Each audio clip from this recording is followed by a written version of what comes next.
व्यास मंच पर विराजमान पूजनीय गुरुजनों एवं प्रिय श्रोतागण, सादर प्रणाम।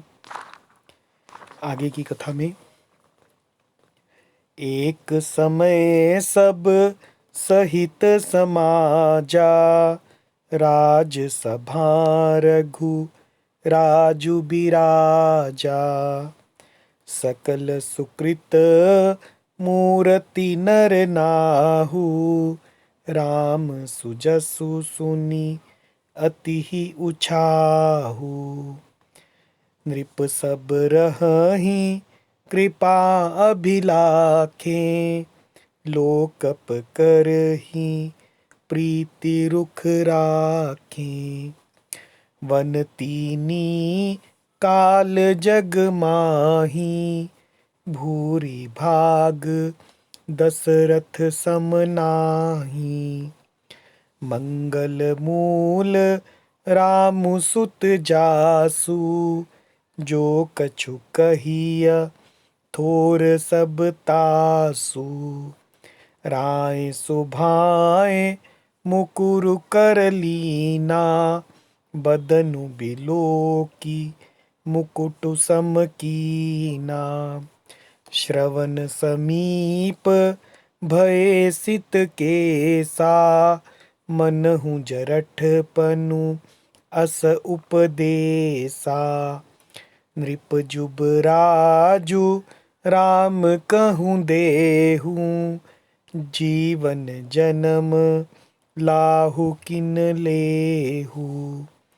यह विचार उर आनि नृप, सुदिनु सुअवसरु पाई। प्रेम पुलकितन मुदित मन, गुरहि सुनायउ जाई। अब इसका अर्थ देखिए। एक समय सब सहित समाजा। एक समय रघुकुल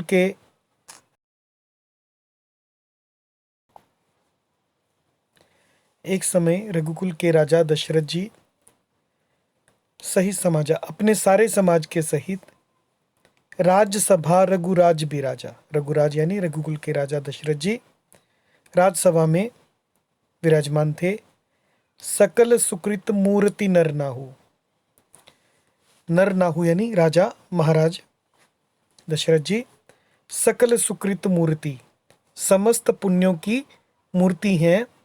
राम सुजसु सुनी अति ही उछाहु। उन्हें श्री रामचंद्र जी का सुंदर यश सुनकर अत्यंत आनंद हो रहा है। राम सुजस सुनी, राम जी के सुजस को सुनकर अति ही उछाहु, अति आनंद हो रहा है।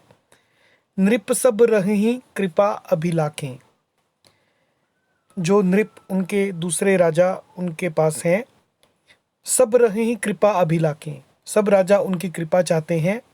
लोकप करहि प्रीति रुख राखें, और लोकपालगण करहि उनके रुख को रखते हुए, रुख राखें यानी रुख को समझते हुए अनुकूल होकर प्रीति करते हैं।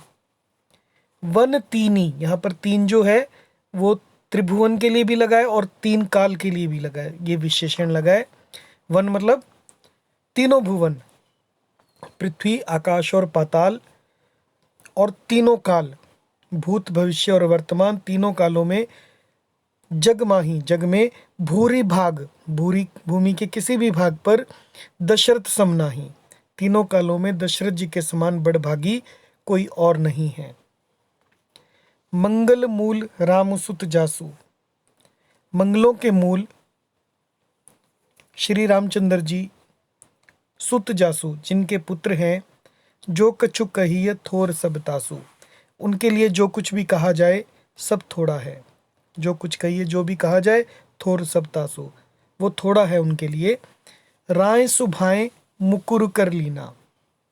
राय यानी राजा ने, सुभा यानी स्वाभाविक ही, मुकुर यानी दर्पण, कर यानी हाथ, लीना राजा ने साधारण रूप से दर्पण को अपने हाथ में लिया।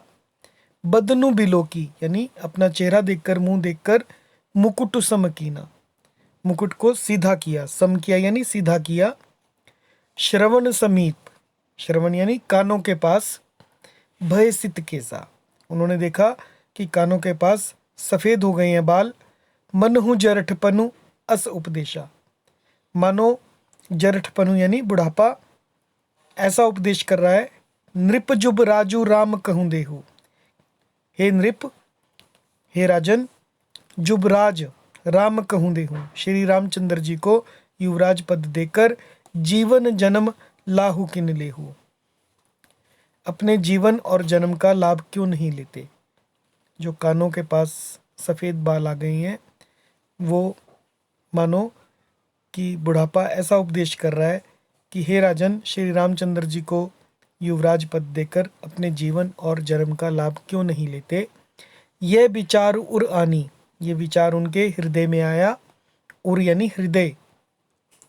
नृप सुदिनु सुअवसरु पाई, श्री राजा दशरथ जी ने शुभ दिन और सुंदर समय पाकर प्रेम पुलकितन मुदित मन, प्रेम से पुलकित तन और मुदित यानी आनंदमय मन से गुरु ही सुनायो जाई, अपनी अभिलाषा को उसे गुरु जी यानी गुरु वशिष्ठ जी को जाकर सुनाया। जय सिया राम।